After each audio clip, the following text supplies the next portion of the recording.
Izzo. Yeah, that's Izzo. Welcome back, ladies and gentlemen. And judging by our analytics on the podcast sites, mainly gentlemen. Episode 30, Six Pack Sports. We've got a tough episode for our boy Drew. I think we're just going to dive right into that. MSU. I'm going to leave it to you. I'm not going to gloat. I'm just going to let you kind of talk about what happened there at the end of that game.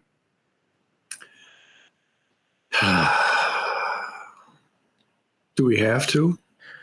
You know, I just think it was such a great game. Because I actually did watch this. I was curious. I wanted to be ready to talk to you about it. So I watched a little bit of it. Not the whole thing, but, you know, like the end of the half, quarter, and, of course, right before they went to OT and then that ending. So the sending it to overtime was great. Like, they kept it tight. It was back and forth. But what happened to not get a shot off at the end of that game? 98-93, overtime loss, 3-seed Kansas State. As soon as the game was over, shut the TV off. I gracefully put my shoes on.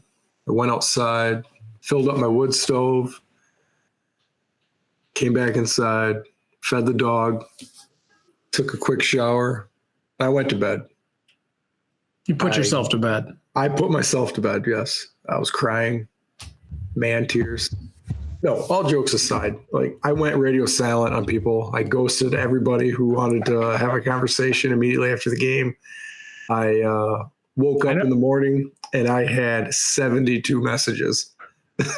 I know, I was one of them. I said something like three missed calls. And I responded to everybody accordingly the next day.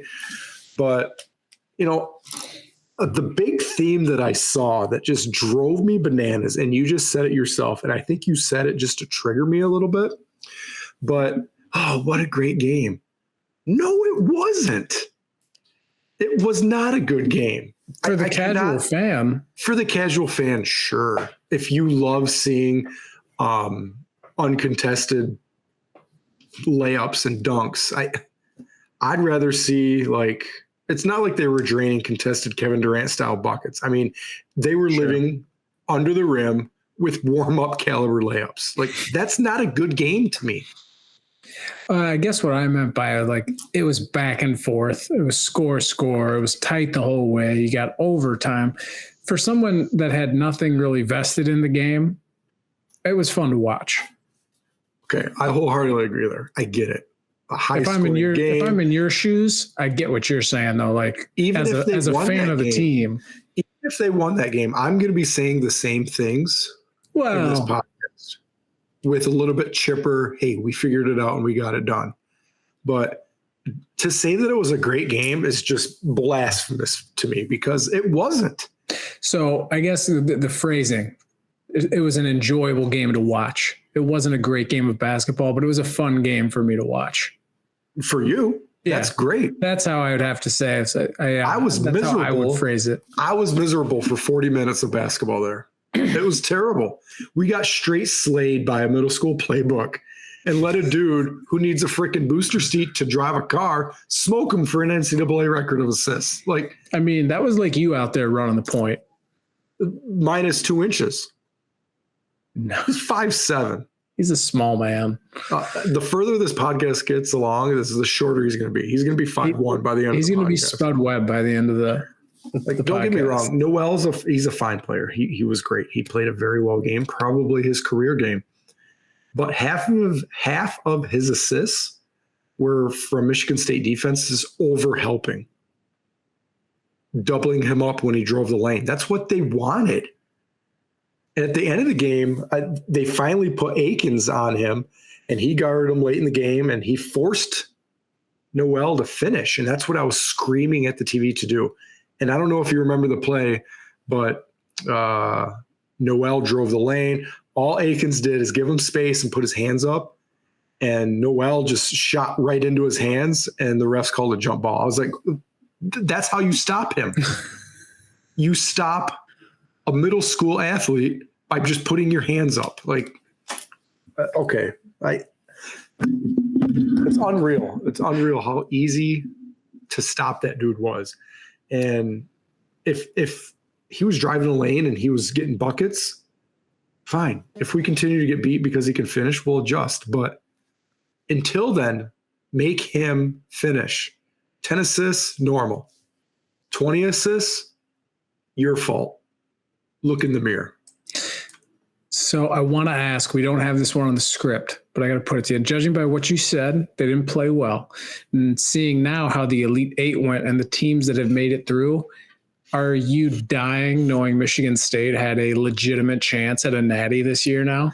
That's another thing that kind of bugged me is everybody in the media and all my friends that were texting me, they had a cakewalk to the finals. Not a cakewalk. Well, that's what people were saying. But a legitimate shot, like a really good chance. Shot, yes. Well, I think they have a legitimate shot every year. I had them in the Final Four as is, but you know what I'm saying is like seeing how it went out. The big boys got knocked out the way it played. Like, yes, getting Purdue knocked out of the way, getting Kentucky knocked out of the way, getting their Duke knocked out of the way, getting a bunch of the way. Yeah, I get that. But at the end of the day, did you watch how good FAU was playing? Did you? No, I didn't watch any of the San Diego State is playing. Wow. I mean, we're looking at a Final Four with 3 teams that are there for the first time ever.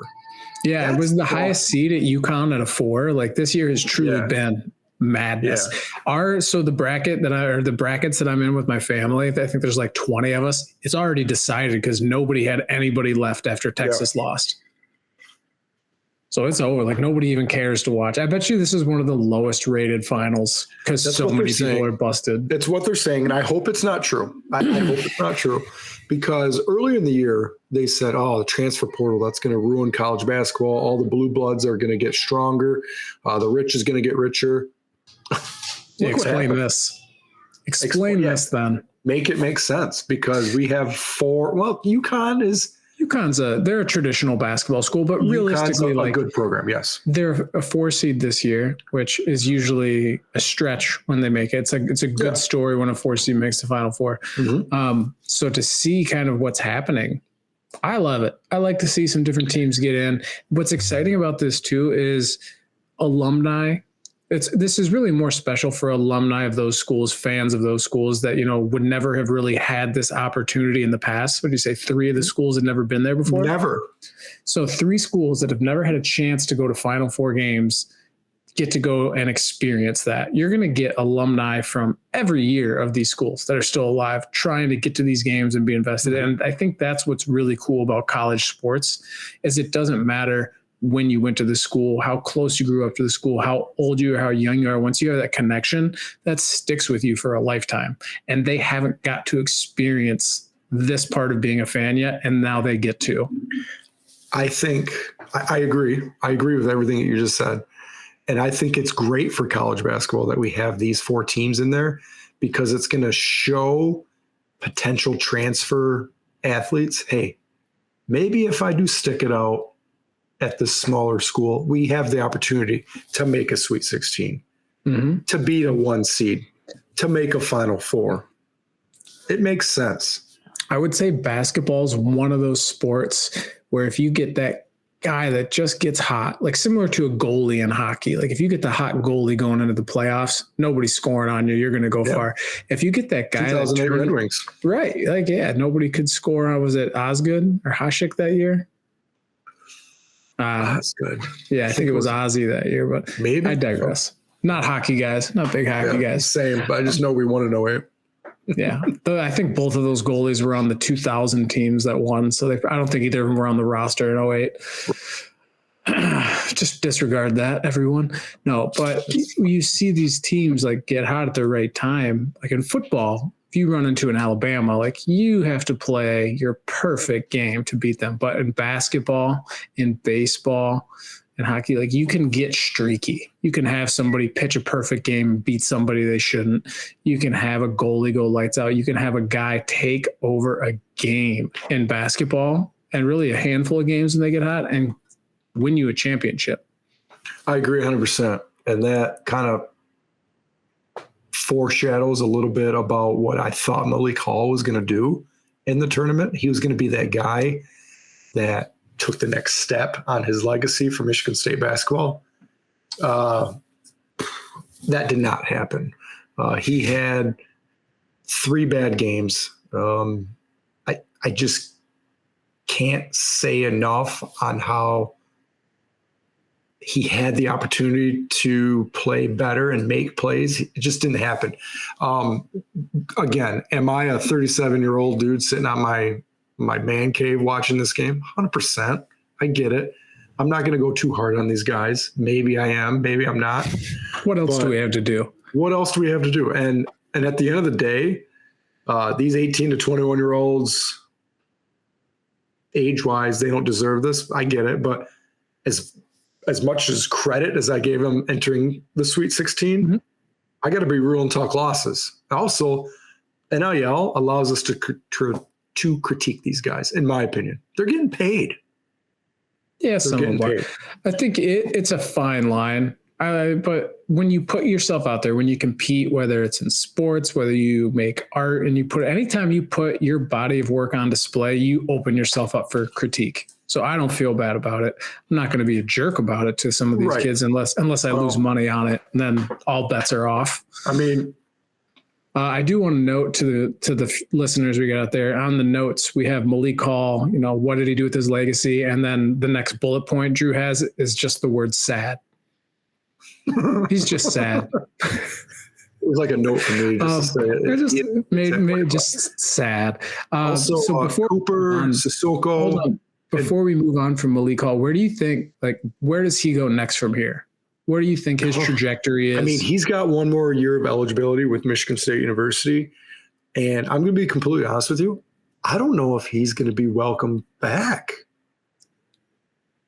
That's a hot take. It's a hot take because there's people coming in and there's people coming off the bench that are freshmen, sophomores that played better down the stretch than him. Will he be welcomed back because it's his last year? Maybe. But at the same time, I think that he knows his playing time just went like that next year with the incoming freshmen, that he might look to transfer out his last year. We'll see what happens. Ooh. If he comes back, I will honestly be surprised. I will. You heard it here first, folks. Drew guarantees Malik Hall has played his last game as a Spartan. I didn't say guaranteed, but I said no. He did. Shocked. We all heard it. It's great. Cooper, Sissoko, Kohler. They look like virgins reaching for the bedside table to grab a condom for the first time, only to disappoint as soon as just fumbling around. Oh my goodness! What were they doing in the game? It was like their first time playing defense, first time seeing a switch in the paint. Again, they got slayed by a middle school playbook. Like, it was just backdoor cuts, pick and rolls, and wait till you get double teamed and pass off. That's all Kansas State did. And for not being known as a 3-point shooting team, snipers. Say, was I mistaken at one point? I think I saw that Kansas State was shooting something like 64%, 65% from the field at the half. Well, yeah, when you're getting layups and dunks. I was going to say, that's when it goes to, like, you shouldn't be. That's not normal. Yeah, shooting 64%, you're not going to lose a lot of ball games. So it was one of those where I was like, is this team just really hot right now, or is Michigan State playing terrible? Like I said earlier, if they were ripping Kevin Durant style buckets from 15 to 16 out contested in traffic, yeah, great game. This is awesome to watch. But it wasn't. It was pick, roll, layup, pick, roll, alley-oop, pick, roll, back cut, 3-point. See, those are the games I enjoy watching. Fun, fast paced. I mean, I like it when they're contested too, but if it's your team though, you'd be so frustrated. You want to touche. Yeah. Final sip on the 2022-23 season. As much as I love MSU, they got what they deserved based on the season-long preparation and playing kind of Big Ten style play in a Big 12 contest. Big 12 likes to score the basketball. They couldn't figure that out. Was the season a success? I think it's the step in the right direction. But as an MSU fan, the last, 30 years of my life, unless we're hanging banners, it was not a success. Is that cocky of me to say? Maybe, but it's true. Not with the success that team has had. My guy's got 8 Final Fours, his 15th Sweet 16. Like, that's what we do. We win games that matter. And when you don't win the games that matter for dumb reasons by letting a 5'4" dude run all over the place and dominate you, no, the season was not a success. So we're going to see what happens next year. That moves into our kind of next topic. Let's talk a little bit about Coach Izzo. You keep saying middle school plays, backdoor cuts, basics. Did he get out coached? Was he not adjusting to this? Like, this feels like the Hall of Fame caliber coach that Izzo is. There's a tongue twister. Should have been able to adjust to that. So I was a roller coaster on this. At first, I was like, oh my, during the game, I'm like, man, he's getting out coached. And then I see like timeouts and he's talking to his guys and you can just see in his face, like he knew something was going to happen and then it happened. And he's trying to fix everything, but his guys weren't responding. That's what I saw at first. But then, I kind of regress and think about the game a little bit more. We overplayed Noel so bad. The game plan should have been force him to finish. So not much as Izzo being outcoached as Izzo just did it to himself. He did it to himself, 100%. He looked in the mirror and said, hey, I think we're doing all right. And it backfired. Again, Akins guarded him late in the game, forced him to finish. He just put his hand straight up in the air, blocked his 5'2" shot, and it was a turnover. And that gave them the opportunity to climb back down 5 late in the game. If he was on Noel that whole game, I think this is an entirely different game. Walker, as great as he is offensively, the fact that he guarded him all game just blew my mind because he was getting by him so easy. The dudes would come to double up and help out, and then poof, layup, poof, backdoor cut, poof, pass out for a 3-pointer. All from a 5'1" guard. It's unreal. Also, Big Ten play backfired on us. You're not going to outscore a Big 12 team. You got to figure something out to slow them down. And from everything that I read on KSU, they didn't do anything differently that they've been doing all year. Yeah, they didn't throw any wrinkles in there. They were just running there. No wrinkles in their game plan. They did exactly what they're good at. Just watch some tape. Yeah, I guarantee. Yeah, Tom, if you're listening, just do a better job next year watching the tape. Watch the tape, Tom. Giving up 98 points in an NCAA tournament game is just profanity. Even with overtime? Overtime was like 10 games, but they were still in the high 80s. Profanity. No, it was a really high-scoring game. The over was the bet there. Speaking of fun little bets, we had our friendly Sweet 16 competition. For those of you that listened to our last episode, we took the remaining 16 teams in the college basketball tournament. We ranked them from 1 to 16, who we thought had the best chance to win the tournament. And then after each round, whichever teams of yours advanced, you would get their points. Low score wins. I still have my 3 out of my 4 worst teams remaining in the Final Four. This year has been nothing short of crazy, and I think that reflects it. I think the only one we both got was 16 Princeton that got knocked out, thank God. Otherwise, I would have 4 for 4 of my bottom teams. Drew, you want to talk about our scores and kind of the ridiculousness? You've done this before, so you know what kind of score normally wins. A score that usually wins is about 60 to 70. I've seen my old man throw down something in like the low 50s one year. But I do love that you took my final sip on Izzo away because I was going to just straight bash the dude. So I'm glad you took that away. I don't want that for you. I appreciate that. It wasn't going to be good. Maybe I'll sneak it in at the end. That was a Michigan man taking the high road, something that you Spartans would never do. Oh, if we want to downgrade your boy Jim Harbaugh, I'm just sign me up for that. But okay, Sweet 16 competition. We both did terrible. Ultimately, I won because I have UConn as a 4 compared to your 6, and I have Miami as a 11 compared to your 14. And we both have San Diego State and FAU as 13 and 15 respectively. So those are losses. There's no scenario, because my remaining are ranked higher that I can score. There's a zero scenario where you win. So and, just so, and I don't think we've said our scores currently. Drew said a good score that usually wins this with 2 more rounds remaining is around in the 60s. I currently sit at 129 and Drew at 113. Well, 2 rounds of points to be accrued. It doesn't help, Rich, that your 13, 14, 15 all won 2 games. No, I mean, and what's funny about this too is like guaranteed I'm in for like another 15 based on the way their points are. It could be bad. I could be at 160 by the end of this thing. We will keep track of historicals on this as well. So we can say in 5 years, hey, remember when you scored 180? Woof. Woof.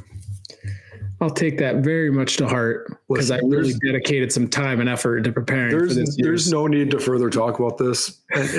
I'm actually embarrassed to admit that I won scoring 113. It's like going on a golf trip and, hey, how'd you do? Yeah, I won. I shot a 110. Hey, nobody says that. Is it like in the Fast and the Furious Vin Diesel? It doesn't matter if you win by an inch or a mile. Winning's winning. If you ain't first, you're last. Amen. Shake and bake, baby. Speaking of shaking and baking, Ultimate Man Stuff Bracket. Can you give us a little recap on what that was and what our remaining matchups are? Absolutely. So we have a couple different matchups in different scenarios. Our 3-6 seeds kind of took a different route, but overall, Ultimate Man bracket here. Our goal was to take the Sweet 16 from the NCAA bracket, turn it into 16 man things that we enjoy, such as steak, grilling, cold beer, whiskey with your buddies, sex, boobs, pretty much things that we just enjoy.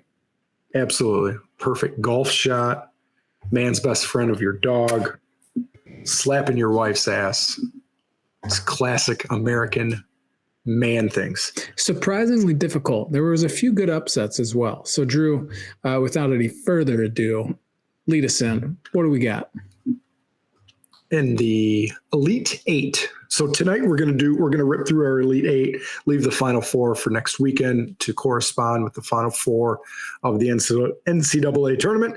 So in our first Elite 8 matchup, we both have the 1 seed boobs moving on. Boobs, breasts, cones, knockers, melons, whatever you want to call them, taking on the king of red meat, of steak. Break it down for us. You know, it's tough to go against the 1 seed here. Steak, I mean, came back. They had a good run, but I think they just ran into a juggernaut here. From the beginning of time, men have liked boobs. From the time you're born, you love them. You depend on them. They're always there for you. For me, it's an easy pick. I'm going boobs here to move on into my Final 4. I don't think that there's a conversation that needs to take place. Boobs is just an absolute juggernaut, like you said. They're like the UConn of the tournament right now. They're just dominating and bouncing through this tournament. There's no knock on Steak. They're a heck of a team, but they just don't have the same jiggle. They don't have the same moves. They just don't have what it takes to get to the next round. A huge downplay on Steak is there's so many different ways to cook it. I think that downgrades it just a little bit. There's too much to think about. There's nothing to think about with the 1 seed here. You know what you're getting. You know what you're getting. Mm-hmm. Eyes on the prize. The next matchup. Boobs moving on to the Final Four. Unanimously. In our next one, we're going to go to the Southwest bracket. We both had ice cold beer moving on. You had grilling, and I had whiskey with a friend. So I have a very challenging liquid-based matchup here. And you're taking where the stakes come from that you just bounced very easily and quickly. Where are you at? So between an ice cold beer and grilling, both are fantastic things. I think I have to lean ice cold beer here. There's just something about cracking an ice cold beer on a hot day that makes everything better. And they accompany so many wonderful things. I think I kind of got into it last week, and I probably will next week too, but you got your airport beer. It's sensational. First beer of a vacation, incredible. First beer on a golf course, great. Finish mowing the lawn, crack that beer, admire the lawn. Beers and ice cold beer makes almost every situation better, and it often, a couple ice cold beers will lead to my number 1 seed. Touching those boobs. Yeah. I mean, that's a matchup that's like dangerous. I'm going to have like an entire week to think about it. Another thing, I mean, you said vacation beer, airplane beer. I mean, here's my thing too. You can have beer before sex and you can have beer after sex. You can have like breakfast beer. It's like an appetizer and a dessert. And well, sex is your dinner. And a nightcap. You have breakfast and night. They just work in so many situations. I am equally. See, whiskey with a friend, though. That's great. But here's the thing about whiskey with a friend is I'm going to take kind of a would you rather stance on this. I can have an ice cold beer every single day of my life. Mm-hmm. I can only have whiskey with a friend every once in a while. Does that make sense? So the fact that ice cold beer is just always there, that's what it is for me. Moving into the Final Four is my 3 seed. And correct me if I'm wrong, equally for you, ice cold beer into the Final Four. That's correct. Break us down on the east side of our bracket, please. I'm not looking at it. I need you to do that. Oh, I see how it is. I don't have it written down. That's fair. It's a good thing I'm keeping track then. Huh? I thought I had a feeling I don't have the bracket. You do. I sent you a picture. I can't do it on the fly like that. I didn't print it out. I'll give you on the fly. I don't even own a printer. On the northeast side of our bracket, our number 1 seed, sex. Doing the dirty, doing the dandy, doing what you got to do. And our surprisingly 4 seed entering this game, very, very hot. I think I was quoted in the previous podcast saying, there's nothing better than beating your rival. So in a very nighttime, primetime TV matchup of sex and beating your rival, where are you at? I think I got to let you go first on this one. I took the lead on the life, and I'm so curious to hear what you have to say because I think I know. This is hard for me to even fathom doing, and I hope that my wife doesn't listen to this podcast, but there's nothing better than beating your rival. I can have sex 363 days out of the year, but beating your rival on that one day is the ultimate just brain cure of anything that is wrong in your life. Mm. Beating your rival is the best thing. And being a 6-pack of sports podcast, I'm taking the low road here, and I'm upsetting the number 1 seed in the tournament of sex. Beating your rival.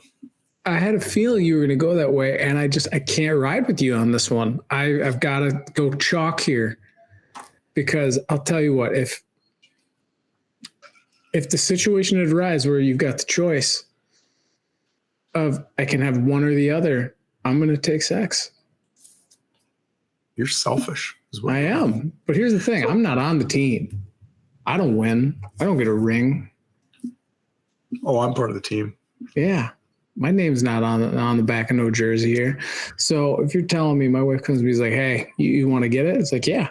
Yeah, kids right now. Absolutely. If the kids are the don't act like I'm not saying. This is my perspective. I'm not putting words in your mouth. I think both of our wives probably are pretty amicable when it comes to this area. I don't think either of us are hurting. I just enjoy it. And if you're I know the elation that I get. Beating your rival is great. We've gotten to do it 2 years in a row now versus Ohio State. We got to beat you guys this year. It was awesome. But I'd rather hit. Butts are for toilets, man. Listen, yeah. Here's what happens when you beat your rival. You're starting to drink a little bit more. You're excited. Beating your rival turns into. It could definitely lead to it. But if I had the choice, I'm going to take chalk here. I'm taking my 1 seed. Moving on. That's fine. I had the upset. It was hard to say. It's fair. But we'll see what happens. Moving on to our southeast portion of the bracket, the final spot. This is the primetime night game. For me, it is your dog choosing you over your wife or sleeping in. And for you, it was the perfect golf shot versus sleeping in. And I'm going to be very quick on this. Sleeping in has been extremely important to me the last couple weeks as I got over getting sick. I think this is an easy one. I think this sleeping in is the Cinderella team that we've all been waiting for. Yeah, I do. I'm very much on the same way. We have a 4-month-old. We have a one that's about to turn 3. So sleep is definitely at a premium right now. Sleep is very valuable. I did think this one was going to be easier than the perfect golf shot, but then I was thinking about it, and I was like, okay, in my mind, it does sound like sleeping in would be the clear winner, but I will get up early to play golf. So how can I say that sleeping in is more valuable when I make an 8 a.m. tee time? Because clearly it's not. And I've been torn for the last 6 minutes trying to think about that specific problem. It's tearing me apart. I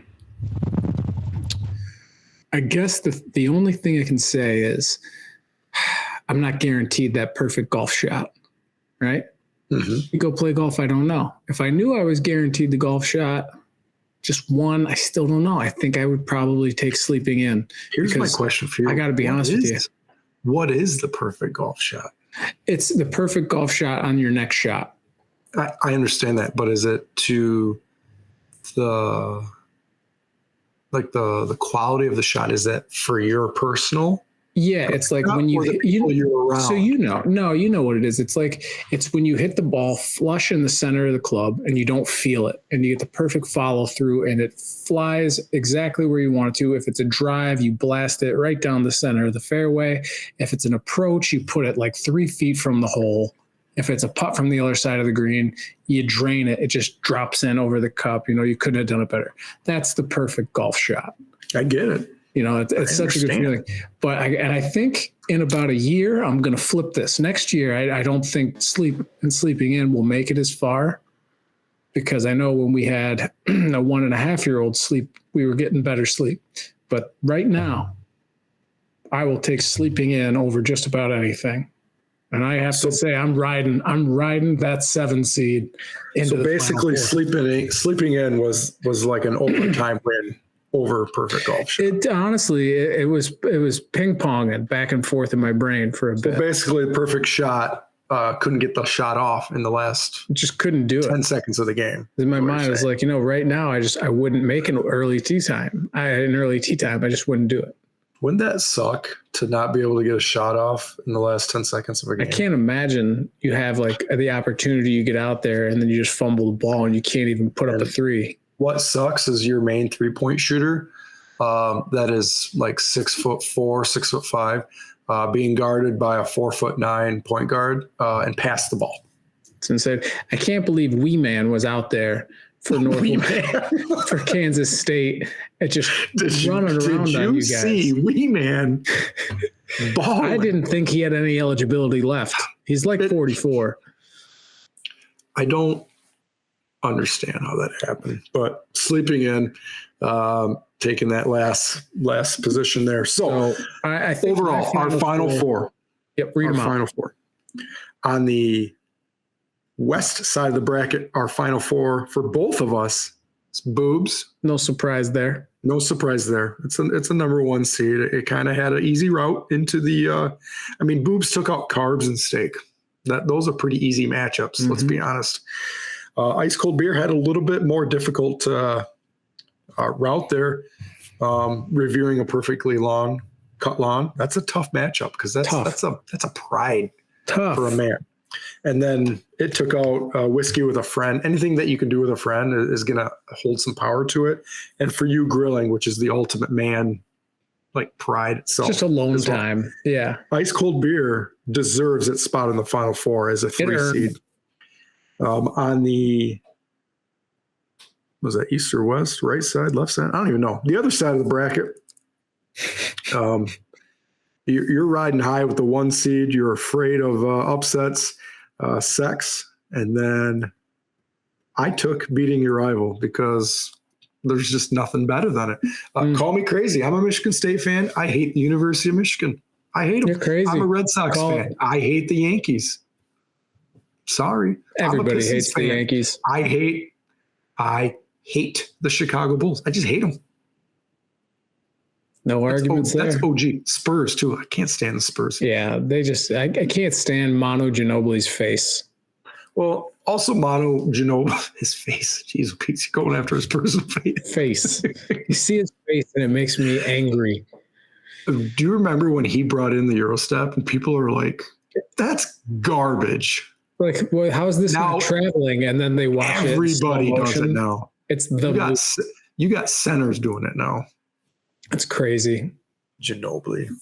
More like Finobili. Does Jokic Eurostep? Well, did you see the one guy call out the second-round pick? The 1 second-round pick that's been tremendous. Well, I'm going to be completely honest with you. Calling you out, bro, if you listen to the pod. That was a dumb comment. Well, I don't think it was a dumb comment because he was right. I actually did not acknowledge that he was a second-round pick. The exception doesn't make the rule. If we go and look at a list of all the second-round picks through the years, and there's one that's been the elite guy. But the fact that we didn't mention him in the podcast, because I said Draymond Green, I was wrong. It is the Joker. That guy was right, but he doesn't make the rule. You're absolutely right. That's my point.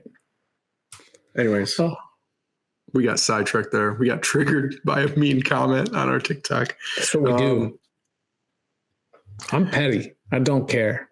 I'm taking the rival into my Final Four as a 4 seed. And then both of us, Cinderella story of sleeping in, took out slapping your wife's ass and perfect golf shot. I don't know if people realize how tough that side of the bracket was. Perfect golf shot, slapping your wife's ass, sleeping in. Those are 3 very heavy hitters for the man bracket, especially for 2 dads. Like dad-wise, those are some top-tier things. Mm-hmm. Brutal Southeast region. I'm going to get yelled at by taking sex out of the bracket. I'm going to get yelled at. I'm going to get downgraded just a little bit. Yeah, you're putting your money where your mouth is on this because Amber's going to hear that. And listen, I'm going to bounce back with boobs, though. I like what you did there. Yeah, I know. It's the second time I made that reference. It's a good one. All right. We got our Final Four set. So we have is the championship on Monday as well? I don't even know. As soon as State lost, I kind of lost. You were out of it? I mean, I still watch the Elite 8 games, and I plan on watching the Final Four games because I'm a fan of sport. But I don't even know what time they're at. Sure. I think it's a Saturday, Monday game. We'll probably do our Final Four and then our champion, crown the champion next week to do that. And then you got to look at some longevity there. Some longevity. Hashtag longevity, everybody. By the way, I got called out by saying longevity by a couple of my listening friends. So love it. There's that. I'm going to start the movement. Longevity. All right. So man bracket, Final Four. We'll see how that finishes up. Let's finish this podcast off with a would you rather. And I think this is probably the hardest would you rather we've had because it's embarrassing on both answers are embarrassing. So yeah, neither are good. Would you rather get crossed and ankle broke by Purdue's center Zach Edey, who 7 foot gump. He's a gump. He's lurch out there. His middle name is Forrest. Okay. So one, he doesn't dribble ever unless he's in the paint. So if you got crossed over by him, woof. Or would you rather be too smalled by Marquez Noel? And correct me if I'm wrong, but I think that Noel is 4'7". Just the opposite of the 7'4" Edey. That's correct. That is correct. And I would imagine you do know what too small means. Yes, they back you down and then they rock the baby. No, they don't rock the baby. They point down to the ground. Oh, they do that one and they say, "Yeah, no." Pat Beverly just did it to LeBron, and which honestly I saw that graphic and I laughed out loud because I love that's getting too small. That Pat Beverly, he understands exactly who he is as a troll, and he just plays into it, and people keep feeding him what he wants. Well, it's incredible. Did you see what he said about the Lakers? No. They're playing me like a spoon, but I'm a fork. Like, what does that mean? Make it make sense. I love it. Okay. Would you rather get crossed and ankle broke by Zach Edey or too small by wee man Noel? So this one is easy for me. Oh, okay. It really is. I would much rather get crossed by Zach Edey and have him throw it down because it's kind of comical. You can laugh it up and be like, "Oh, it's whatever. That's he got me." If you get too smalled by a guy that is a little guy in basketball, that is haunting. Like that, it takes your manhood away from you. Getting crossed up, it happens, especially because you wouldn't expect it coming from Edey. So like if he hit you with that cross, you could be like, what the hell? Like I did not. Like, I didn't think that was going to happen. Dude hasn't put the ball on the court all game. But if Marquez, wee man Noel, backs you down and then hits you with the too small, you got to quit the sport. You have to go. You're done.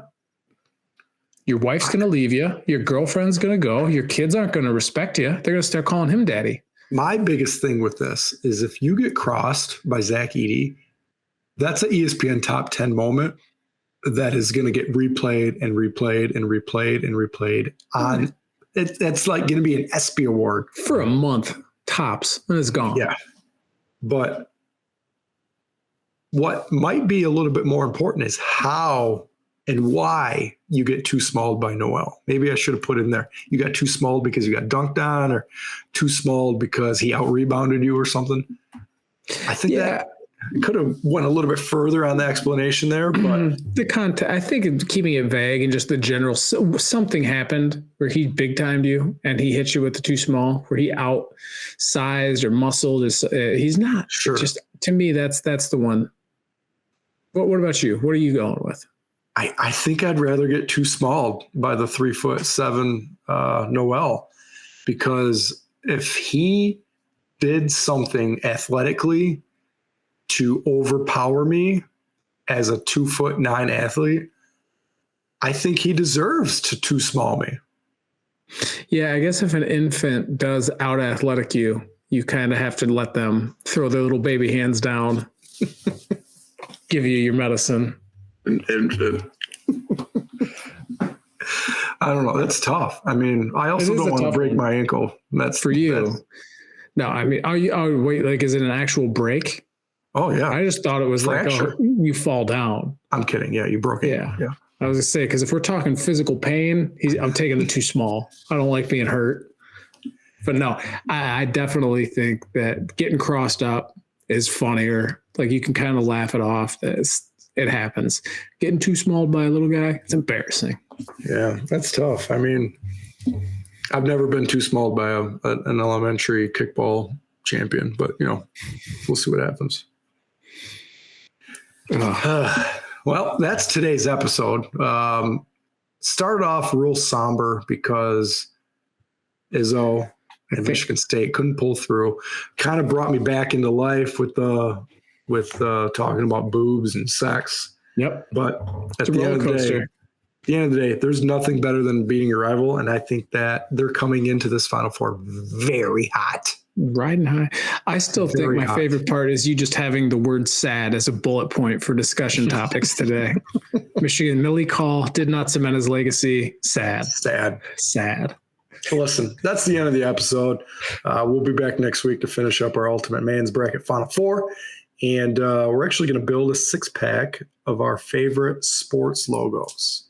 Oh, that's a good one. I think that's going to be a lot of fun. There are literally hundreds of logos to choose from on all of the major sports. For my knowledge, are we including minor league sports? Or are we keeping it to pros? Because if we go minor league, it's pretty much all going to be MILB. I think we should have a separate. We could do a separate MILB. Yeah, we'll do a separate MILB logo because, I mean, the Whitecaps had like 3 logos of their own that I love. But you got the tacos one out there, like the flying squirrels. There's some really good minor league ones. The Huntsville Trash Pandas. Yep, the Trash Pandas were good. There was the one you sent me that was a bunghole. Yeah, that's the West Michigan White. Oh, I actually sent you a hat. No, you sent me the picture of the hat, but it was the bunghole. Yeah, that's the West Michigan Whitecaps. That was one of their alternates. They're the fantastic. Why can't I think of the Bunghammers? That's what they are. Yeah. And what that is, isn't that that's for the listeners since, this is audio. It's a barrel with a hole out of it, like where you distill whiskey or beer in. The bung hole is the hole that the cork goes in. Who knew? I didn't. Who knew? I didn't know until you sent me the picture of the hat. Yeah, so if you're a bung hammer, you're the hammer that puts the cork on the bung hole. There's your fun fact for the day. Get educated, people. Get educated about how we do bungholing and bunghammering. I'm going to end this episode with the term bunghole. I'm out. Cowabunga. See ya. Yeah, for the MILB, I think you got to have its own category.